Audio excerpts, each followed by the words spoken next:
حضرت اسرائیل کی رحمدلی۔ رب کائنات نے ایک مرتبہ فرشتہ اجل حضرت اسرائیل اسے دریافت فرمایا کہ تیرا کام لوگوں کی جان قبض کرنا ہے اور اب تک تو کروڑا انسانوں کی روحیں قبض کر چکا ہے، کیا کبھی اپنا فرض پورا کرتے ہوئے تجھے رحم بھی آیا ہے؟ فرشتے نے جواب دیا، اے مالک عرش و سما، کئی دفعہ ایسا ہوا ہے کہ مجھے دلی طور پر رنج پہنچا ہے، میری یہ ہمت کہاں کہ تیرے حکم کو ٹال سکوں۔ اللہ پاک نے یہ جاننے کے لیے سب سے زیادہ کس کی جان قبض کرتے ہوئے تیرا دل تڑپا فرشتے سے سوال کیا۔ فرشتے نے ادب اور عاجزی کے ساتھ جواب دیا کہ ایک موت ایسی ہے جسے میں کوشش کے باوجود اب تک بھلا نہیں سکا۔ مجھے جب تنہائی میسر آتی ہے تو وہی موت مجھے بے چین کر دیتی ہے۔ ایک دفعہ ایک کشتی جو انسانوں سے بھری ہوئی تھی سمندر کی سطح پر تیرتی ہوئی جا رہی تھی۔ سمندر کی لہروں نے تیرے ہی حکم سے کشتی کو ریزہ ریزہ کر دیا۔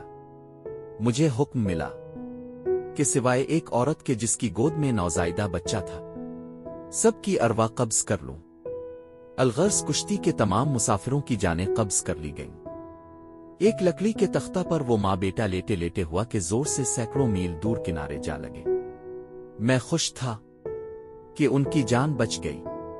ابھی میں اسی مسرت کا خیال ہی دل میں لایا تھا کہ تیرا حکم آن پہنچا کہ اے اسرائیل جلدی کر اور ماں کی جان قبض کر لے اور بچے کو تنہا کر دے۔ اے مالک کائنات، وہ لمحہ ایسا تھا کہ تیرا حکم سن کر میرا کلیجہ کانپ گیا، کیونکہ ایک ایسے بچے کو اس کی ماں سے جدا کیا جا رہا تھا جس کا بھری دنیا میں کوئی اپنا خیر خواہ موجود نہ رہا تھا۔ ایک ماں تھی، وہ بھی چلی گئی۔ اس واقعہ کو سینکڑوں سال بیت چکے ہیں، لیکن اس کی یاد آج بھی میرے دل کو تڑپاتی رہتی ہے۔ حق سبحانہ تعالیٰ نے ارشاد فرمایا کہ کیا تو جاننا چاہتا ہے کہ اس بچے کا کیا حشر ہوا؟ حضرت اسرائیل نے عرض کیا، میری کیا مجال کہ اس کے متعلق جان سکوں جس کا مجھے اذن ہی نہ دیا گیا ہو؟ تو ہی عالم الغیب ہے، ہر اچھی بری تقدیر کے جانے والا ہے۔ ارشاد فرمایا گیا، تو سن، جب اس بچے کی ماں نہ رہی تو ہمارے ہی حکم سے سمندر کی ایک موج اس بچے کو تختے سمیت ایک آبادی سے خالی جزیرے تک لے گئی۔ اس جزیرے میں ایک سرسبز اور گھنی چھاؤں والا درخت تھا، اس کے قریب میٹھے اور صاف شفاف پانی کا چشمہ بہتا تھا، بے شمار پھلدار درخت تھے۔ ہمارے ہی حکم سے سینکڑوں طیور وہاں آن حاضر ہوئے جو اپنی میٹھی میٹھی بولیاں سنا سنا کر بچے کو نوری دیتے تھے، اور پھولوں کو حکم دیا گیا کہ وہ اپنی نرم و نازک بھینی بھینی خوشبودار پتیوں سے بچے کا بستر تیار کرے جس پر وہ دن رات آرام کرتا رہے۔ پھلدار درختوں کو حکم دیا گیا کہ وہ اپنے پھل اسے پہنچاتے رہیں۔ سورج کو سختی سے حکم دیا گیا کہ وہ اپنی تمازت کو بچے تک نہ پہنچنے دے۔ الغرض بارش کو برسنے سے منع کیا گیا، ہوا کو روکا گیا کہ بچے کو تکلیف نہ پہنچے۔ اس جنگل میں ایک بھیڑیے کی مادہ نے بچے دیے، ہم نے اسے حکم دیا کہ وہ اس بچے کو بھی دودھ پلایا کرے۔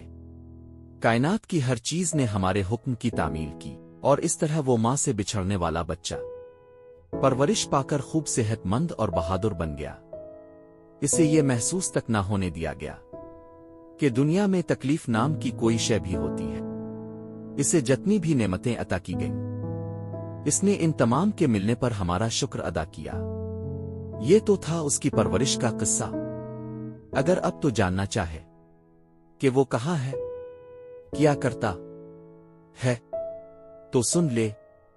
آج جو نمرود اپنی خدائی کا دعوے دار ہے، جس نے اپنی جنت بنا رکھی ہے، جس نے میرے خلیل حضرت ابراہیم کو آگ میں پھینکوایا اور مخلوق خدا کو سیدھی راہ سے روکتا ہے، جو اس کے کہنے میں نہیں آتا، اس پر بے پناہ تشدد کرتا ہے، یہ وہی بچہ ہے۔